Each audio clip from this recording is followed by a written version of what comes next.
नमस्ते। आर्जुन भट्टराज क्लासमा स्वागत छ तपाईहरुलाई। आज फेरि हामी नयाँ भिडियो लिएर आएका छौं। यो भिडियो चाहिँ हामी अकाउन्टिङ फर मटेरियलसँग रिलेटेड भिडियो हो। यसमा हामी लिफो फिफो को प्रब्लम कसरी गर्ने त्यस बारेमा कुरा गर्छौं। त्यस अगाडि लिफो फिफो भनेको न्यूमेरिकल प्रब्लममा आउने कुरा हो। त्यसको लागि बुझ्नुपर्ने कन्सेप्ट लिन्छौं। पहिला कन्सेप्टमा जाऊ है त।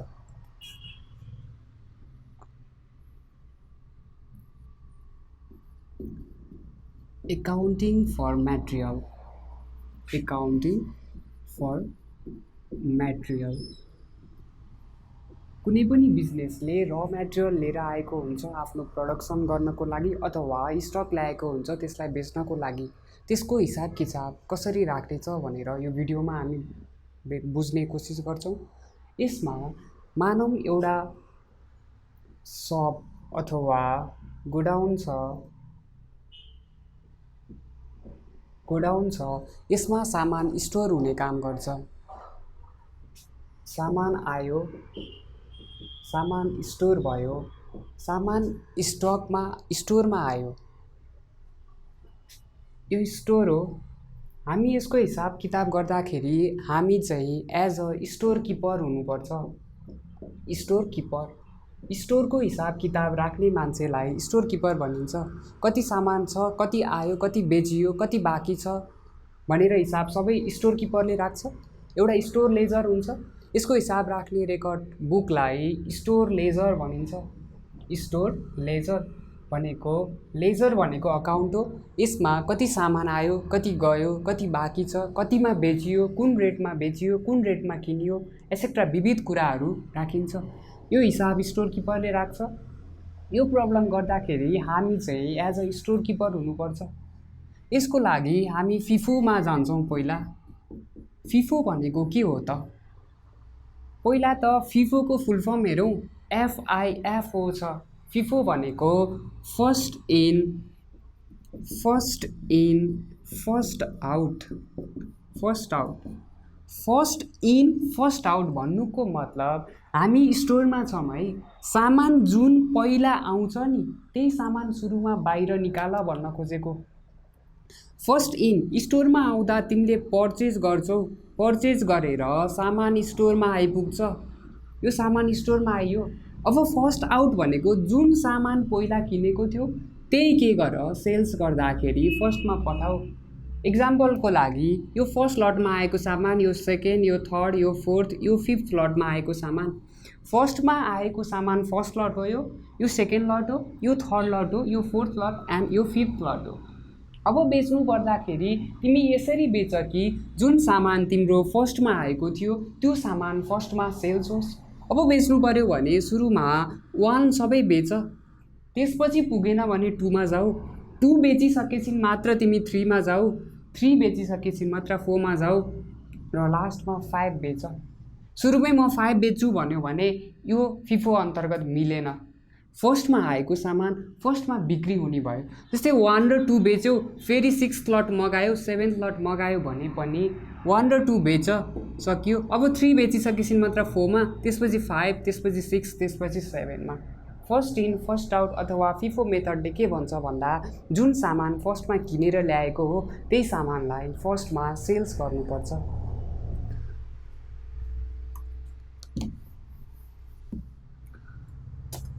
अब एक्जाम्पल कन्सेप्ट यही हो। यसको एडभान्टेज र डिसएडभान्टेज हेरौँ है त।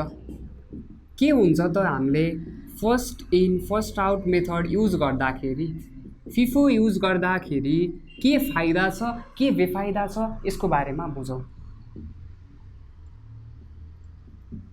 यो फर्स्ट लट, यो सेकेन्ड लट, यो थर्ड लट, यो फोर्थ, यो फिफ्थ, यो 6th लटको सामान यो हाम्रो स्टोर भयो। अब दुईटा टर्म छ। इन्फ्लेसन भन्ने टर्म इकोनोमिकमा युज हुने टर्म हो यो। अर्को डिफ्लेसन भन्ने छ। इन्फ्लेसन भनेको त्यस्तो कन्डिसन हो जुनमा प्राइस बढिरहेको हुन्छ। फर एक्जाम्पल आज एउटा चिजलाई 10 रुपैयाँ पर्छ भने भोलि त्यो चिजलाई बढेर 11 रुपैयाँ होला, पर्सि 12 होला, प्राइसमा हुने चेन्ज अथवा पर्चेजिङ पावर अफ मनी के भइरहेको हुन्छ इन्फ्लेसनको केसमा घटिरहेको हुन्छ। आज तिमीले यो एउटा सामान किन्यौ, 1 केजी र मेटेरियल किन्यौ, 10 रुपियाँमा किनिरहेछौ भनेपछि 10 रुपियाँले 1 केजी सामान आइरहेछ, त्यसकै लागि भोलि तिमीले 11 रुपियाँ तिर्नु पर्यो भन्यो भने तिम्रो मनीको पावर के भइरहेछ, घटिरहेको छ। जति पावर हिजो मनीमा थियो त्यति पावर आज मनीमा छैन। इन्फ्लेसनको केसमा पर्चेजिङ पावर अफ मनी के हुँदो रहेछ, घट्दो रहेछ र प्राइस के हुन्छ, बढ्दो रहेछ। यसै गरी डिफ्लेसनको केसमा आज 12 थियो, भोलि 11 होला, पर्सि 10 होला, प्राइस चाहिँ घट्दै गएको केसलाई डिफ्लेसन भनिन्छ। आज 1 केजी र मेटेरियल किन्दाखेरि 12 रुपियाँ लागेको छ भने त्यही मेटेरियल भोलि 11 रुपियाँमा किन्न सक्छौ, 10 रुपियाँमा किन्न सक्छौ भन्यो भने तिम्रो मनीको पावर के भइरहेको हुन्छ, बढिरहेको हुन्छ। थोरै त्यही सामान किन्नको लागि थोरै पैसा लागिरहेको हुन्छ। डिफ्लेसन र इन्फ्लेसनको केस भयो। यो इन्फ्लेसन भएको बेलामा फिफो राख्दा हामीलाई के फाइदा हुन्छ, डिफ्लेसन भएको केसमा फिफो युज गर्दा के हुन्छ भनेर हेरौँ है त। जस्तै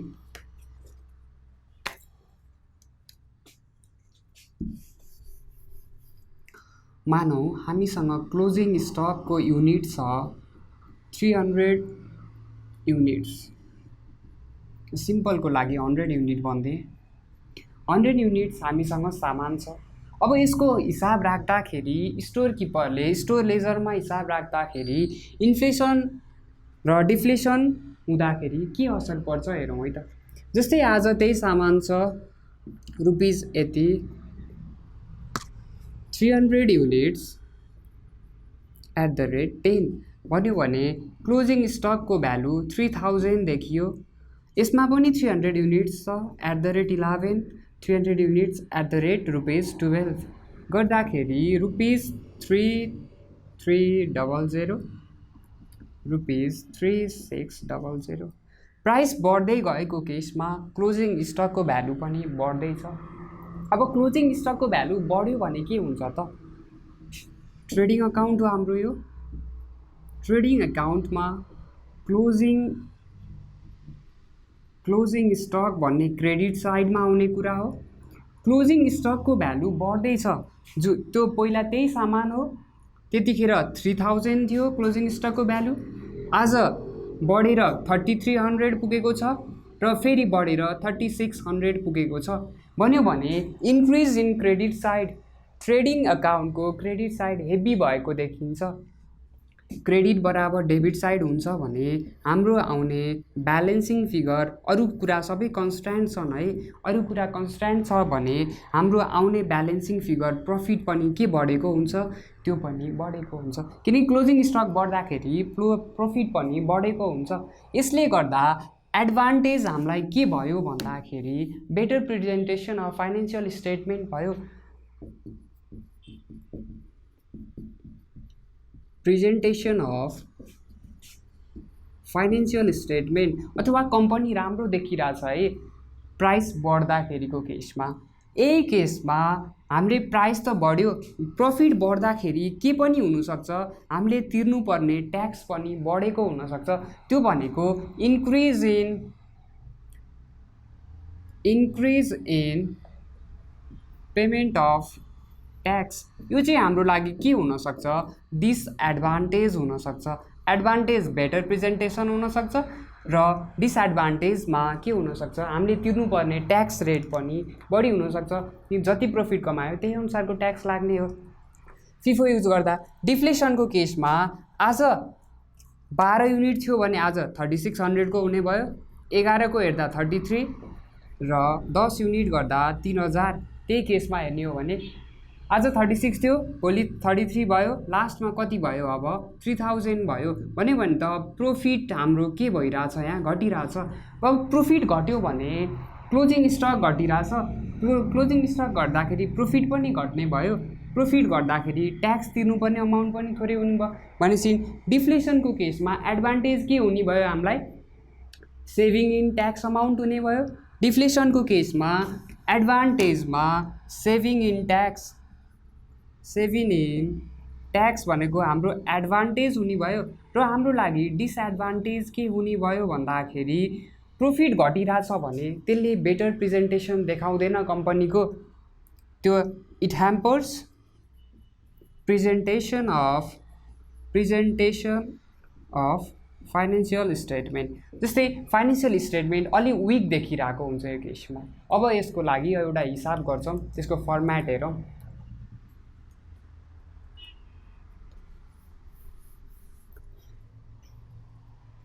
अब हामी एउटा क्वेसन डिस्कसन गर्छौँ जुन चाहिँ 2072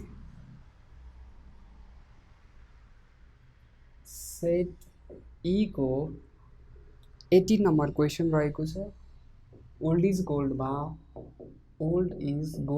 गरेको क्वेसन हो।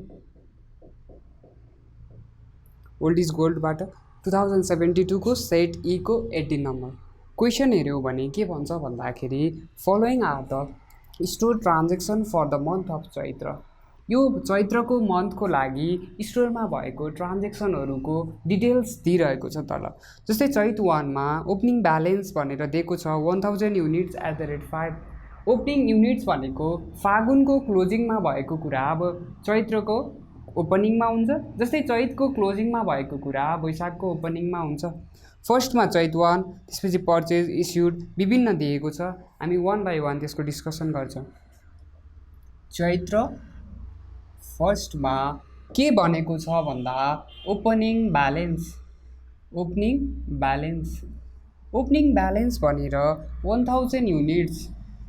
1000 युनिट्स र एउटाको प्राइस कति रहेछ 5 रुपैयाँ भन्यो भने यो कति हुने भयो, यसलाई रिसिटमा देखाइदिन है। 1000 युनिट्स 5 को अनुसार 5000 देखाइन्छ। यो किन रिसिटमा देखाइँदैन भन्दाखेरि यो सामान फेरि आएको होइन, यो सामान अलरेडी हामीसँग थियो। त्यो क्लोजिङ स्टकमा भएको सामानलाई हामीले ओपनिङ स्टकमा ट्रान्सफर मात्र गरेको हो यो मन्थको लागि। यो पहिला नै कुनै बेला पर्चेज भएको बेला रिसिटमा आइसकेको छ। त्यही भएर ओपनिङ ब्यालेन्सलाई रिसिटमा नदेखाइकन सिधै ब्यालेन्स फिगरमा देखाइन्छ। अब हामीसँग सामान 1000 युनिट्स छ 5 को दरले 5000 भ्यालुमा। अब फिफो अन्तर्गत बेच्नु पर्दाखेरि हामीसँग एउटा मात्र सामान छ, त्यही भएर यही सामान बेचिन्छ। यदि हामीसँग दुईटा सामान भएको भए जुन सामान हामीले पहिला किनेका थियौँ त्यही सामान हामी बेच्ने गर्छौँ। जस्तै चैत्र 2 मा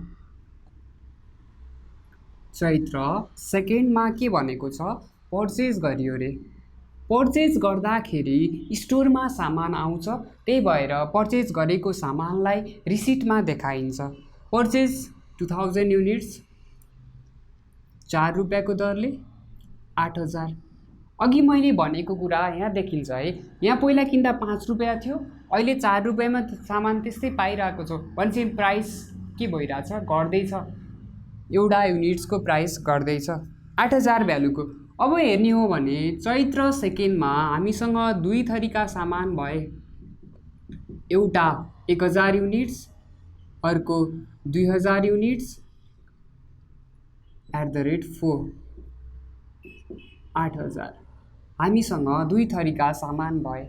अब बेच्नु पर्दाखेरि फर्स्टमा आएको सामान त 1000 बाट हो। अब बेच्दाखेरि सुरुमा 1000 बाट बेचिन्छ, त्यसपछि पुगेन भने मात्र 2000 तिर गइन्छ। पहिला 1000 बाट बेचिन्छ बेच्नु पर्दाखेरि।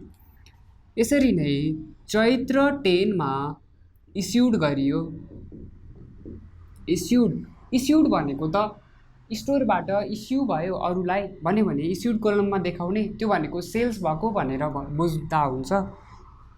1500 युनिट बेचियो। अब यहाँ मैले 1500 युनिट बेच्नु पर्दाखेरि सुरुमा आएको त 1000 मात्र हो। सुरुमा मैले यहाँ 1500 लेखेँ भने रेट कुन लगाउने हुन्छ। त्यही भएर फर्स्ट लटमा कति सामान छ भनेर हेर्नुपर्छ। हामीसँग फर्स्ट लटमा त आएको सामान कति मात्रा हो 1000 मात्र हो। हामीले त यो फिफो मेथडबाट गरिरहेका छौँ, त्यही भएर फर्स्टमा आएको सामान 1000 मात्र छ। त्यही भएर 1500 लेख्न मिलेन। पहिला 1000 रुपैयाँको बेच्ने भयो 5 को दरले, जुन त्यो 5000 सकियो। तर हामीले बेचेको त कतिको हो 1500 युनिट्स हो, पुगेन नि यो अमाउन्ट हामीले बेचेर। भ्यायौँ। अब हामी कता जाने हो? सेकेन्ड लटतिर जाने हो। अब यहाँबाट हामीले 500 युनिट्स बेच्दाखेरि यसको रेट कति हुन गयो? 4 हुन गयो। 2000 को यहाँ सेल्स भयो। अब यही दिनमा चैत्र 10 मा हेर्ने हो भने हाम्रो स्टोरमा ब्यालेन्स कति देखिन्छ? 1500 को सामान देखिन्छ, जुन 4 को रेटले 6000 को सामान देखिन्छ। यो 1000 गयो, 1500 बेचेको, अब त्यो कहाँबाट बिक्री भयो? 2000 बाट। भन्ने हो भने चैत्र 10 मा हेर्नु पर्दाखेरि कति सामान देखिरहेको छ हाम्रो? 1500 वटा स्टक 4 को रेटले। अब चैत्र 16 मा हेर्दाखेरि पर्चेज गरेको कति पर्चेज गरियो? 1000 युनिट्स फेरि किनेर ल्याइयो। कतिको रेटले? 6 को रेटले। अब सामान प्राइस बढ्दैछ, 6000 को रेटले। हिजो हेर्दाखेरि 10 मा हामीसँग 1500 युनिट्स @ 4 को रेटले सामान थियो। अब नयाँ सामान आयो 1000 @ 6 को रेटले, भनेपछि हामीसँग बाँकी क्लोजिङ ब्यालेन्स 2 थरीको स्टक भइसक्यो। प्राइस डिफ्रेन्ट हुने बित्तिकै स्टकलाई छुट्टा छुट्टै देखाइन्छ। दुवैको अमाउन्ट एउटै भए पनि एउटा 4 रुपियाँ खाले हो, एउटा 6 रुपियाँ खाले, त्यही भएर दुईटालाई छुट्टा छुट्टै देखाइयो। आज चैत्र 16 मा हेर्दाखेरि हामीसँग 2 थरीको स्टक देखियो। फर्दर हेर्दा चैत्र 20 मा हाम्रो स्टक भेरिफिकेसन सरप्लस देखियो। स्टक भेरिफिकेसन सरप्लस भनेको के हो बुझौँ है त पहिला। यसमा सरप्लस र डेफिसिटको कुरा आउँछ। यसको लागि यो स्टोर भयो। स्टोरमा हामीले फिजिकल एउटा स्टोर लेजर राखिरहेछौँ। यही अनुसारले गर्दाखेरि मानौँ हाम्रो क्लोजिङ स्टक भनेर अकाउन्टले कति देखाएको छ? हाम्रो 100 रुपियाँ, 100 वटा युनिट्स भनेर। तर हामीसँग एक्ज्याक्टली 100 युनिट्स छ कि छैन भनेर हामीले भेरिफाई गर्नको लागि स्टोरमा जान्छौँ र स्टोरमा चेक गर्दाखेरि त्यहाँ 3टा केस आउन सक्छ। त्यो केस भनेको के हुनसक्छ भन्दाखेरि 3टा केस भनेको एक्ज्याक्टली क्लोजिङ स्टक 100 हुन पनि सक्छ, अथवा 100 भन्दा बढी पनि हुनसक्छ, या 100 भन्दा कम पनि हुनसक्छ। यो 3टा केस बाहेक अरू केही आउँदैन। यदि क्लोजिङ स्टक अकाउन्टले देखाएको र फिजिकल काउन्ट गर्दाखेरि दुवैमा म्याच गर्छ भने त्यसलाई केही गर्नु परेन। 100 ठिक छ, अब यसरी नै हिसाब राख्दै जाऊ भनेर स्टोर किपरलाई इन्करेज गरिन्छ। तर कहिलेकाहीँ 100 युनिट्सको ठाउँमा मानौँ 105 गन्दाखेरि अथवा गन्दाखेरि 95, यो 100 थियो अकाउन्टले राखेको हिसाबमा, तर गन्दाखेरि 105 देखियो भने त्यो केसमा के भएको देखिन्छ? यहाँ सरप्लस भएको देखिन्छ। यो सामान हामीसँग बढी छ भनेको त्यो केस के हो? सरप्लस हो। यसरी नै अकाउन्टले राखेको हिसाब 100 हुनसक्छ, तर फिजिकल्ली काउन्ट गर्दाखेरि केही सामान नपुगेर त्योभन्दा कम देखिएको केसलाई डेफिसिट भनिन्छ अथवा लस इन स्टक भनिन्छ। अब सरप्लस र डेफिसिट के हो बुझियो। अब यसको ट्रिटमेन्ट कसरी दिने त? यहाँ सामान 105 छ तर अकाउन्टले देखाइरहेछ 100। यदि सरप्लस भयो भने के गर्ने त? सरप्लस हुँदाखेरि हामीले देखाउने त यही रिसिट र इस्युडमा मात्र हो। यसको इम्प्याक्ट कहाँ जान्छ भनेर सोच्दाखेरि सरप्लस 105 छ तर सामान अकाउन्टले कति देखाएको छ? 100 देखाएको छ। अब यसलाई रिसिटमा राख्ने कि इस्युडमा राख्ने? यसको लजिक के हो भन्दाखेरि अब अर्कोचोटिबाट हिसाब यसरी नै 100 युनिटमा राख्यो भने त मिलेन नि। अब अर्कोचोटि राख्दा फेरि 5 को सरप्लस देखिन्छ फिजिकल काउन्ट गर्दा। त्यही भएर आज 100 बाट तिमी 105 मा जाँदा जोड्ने कि घटाउने? 100 देखि 105 मा जाँदा जोड्नुपर्छ नि। त्यही भएर एडमा अथवा रिसिटमा देखाइन्छ कति युनिट्सको? 100 युनिट्सको। यो किन एड गरियो भन्दाखेरि भोलिबाट हिसाब राख्दाखेरि यही 100 युनिटबाट कन्टिन्यू गर्यो भने हिसाब मिल्दैन। त्यही भएर बरु 5 थपेर, यो केसमा 5 थपेर 105 बाट हिसाब कन्टिन्यू गरे जस्तै यहाँ 100 थपेर के गरेको हो? हिसाब कन्टिन्यू गरेको। अब यसको रेट लिँदाखेरि कुन रेट लिने होला भन्दाखेरि त्यसमा डाउट हुनसक्छ। फिजिकल्ली गर्दाखेरि त कुन सामान कस्तो हो भन्ने थाहा हुन्छ, तर प्र्याक्टिकल्ली जाँदाखेरि हामीले रिसेन्ट रेट युज गरिरहेको हुन्छ। 100/6 इज इक्वल्स टु 600। अब हामीसँग हेर्दाखेरि तीनटा सामान देखियो, एउटा 1500 को, 4 को रेटले 6000, अर्को 1000 र 100। यसको रेट एउटै भएको कारणले यसलाई सँगै राख्दा पनि हुन्छ। 1100/6 इज इक्वल्स टु 6600, अथवा 1000 को छुट्टै 100 को छुट्टै राखेको भए पनि एउटै हो।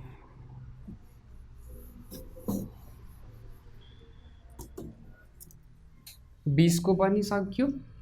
अब 20 मा हेर्दा हामीसँग दुईटा सामान भयो। अब 25 मा हेरौँ। अब इस्युड गरियो 1200 युनिट। सुरुमा फिफो मेथड युज गरेको कारणले फर्स्ट लटबाटै सबै इस्युड हुन्छ। 1200 युनिट @ 4 को रेटले 4800 को बेचियो। अब बाँकी भयो 300 को, 4 को रेटले 1200 युनिट्स रुपिसको, र अर्को ब्यालेन्स 1100 6। यसै गरी लास्ट बाँकी छ चैत्र 30 को। चैत्र 30 मा रिटर्न टु स्टोर भनेको छ।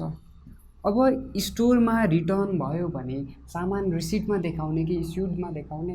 हामी त स्टोर किपर हो नि। स्टोरमा बसेर हिसाब गर्दाखेरि सामान यदि स्टोरमा रिटर्न हुन्छ भने इस्युडमा देखाउने कि रिसिटमा देखाउने? हाम्रो त रिसिभ भएको, त्यही भएर यसलाई रिसिटमा देखाउने। अब देखाउँदाखेरि कुन रेटले देखाउने त भन्यो भने रिसेन्टली तिमीले सामान कुन रेटले बेचेको छौ त्यही रेटले सामान फिर्ता आयो भनेर मान्ने। फिजिकल्ली प्र्याक्टिकल्ली हेर्ने हो भने कुन सामान बेचेको भनेर थाहा हुन्छ, त्यही अनुसारको रेट लगाइन्छ। थ्योरीमा चाहिँ के हुनसक्छ, यो रेटले बेचेको अथवा यो रेटले बेचेको एक्ज्याक्ट नभनिदिएको कारणले रिसेन्ट केबाट सेल्स भएको छ त्यही रेट लगाइन्छ। जस्तै 50 युनिट्स 5 युनिट्स @ 4 भन्यो भने 200 को रिसिट भयो। अब हाम्रो ब्यालेन्स देखियो 300 4 1200।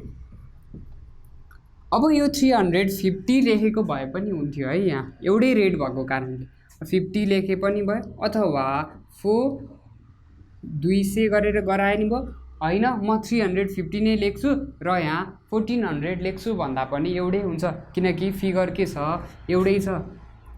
यसलाई छुट्टा छुट्टै देखाइदिउँ।